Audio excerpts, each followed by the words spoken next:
Во подножието на планината Беласица, обкружено со природна убавина и богата историја, се наоѓа селото Колешина, едно од најмалите места во Македонија, но и едно од најбогатите кога станува збор за верска и културна разновидност.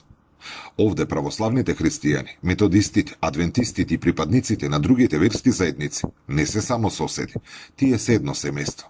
Како што вели Христо Стојанов, еден од жителите на селото.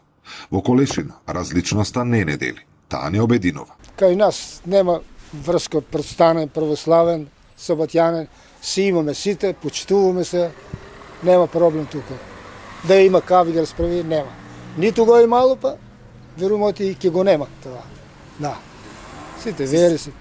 Заеднички работиме, нешто согласно, ако се граде нешто заеднички селско. Договараме се. Со животот во Колешино се чувствува секој ден, но најмногу доаѓа до израз за време на големите празници, како Великден. Без разлика, кој како го празнува, сите се обединети во едно, меѓусебната почит и заедничката радост. Ова го потврдуваат и нашите соговорници, Спаско Миков и Ванчо Ѓорѓиев, од кои едниот припаѓа на адвентистичката, а другиот на евангелско-методистичката црква.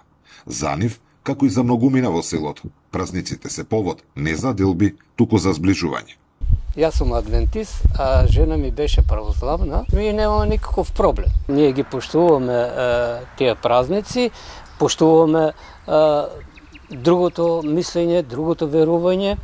Они сакат така да веруват и ние тоа го поштуваме.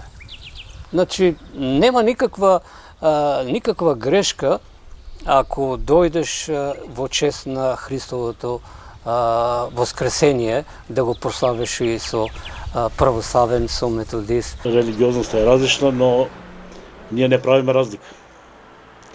Кој од која црква е, тоа за нас не е проблем. Значи, не ни смета тоа, ние се дружиме, соработуваме, помагаме, имаме добри односи едни со други и тоа воопшто ние не го правиме како разлика. Значи, ти си од таа црква, јас сум од таа и да нешто има различно помеѓу нас. Нема ништо, тоа си е лично, приватно за себе. Без разлика, дали е голем верски празник или обичен ден, Колешино секојдневно покажува дека верата може да остане интимна работа, додека одговорноста за заедницата е заедничка. И покрај разликите, селото не гради ѕидови, туку мостови. Зоран Ѓорѓиев, за Сител телевизија.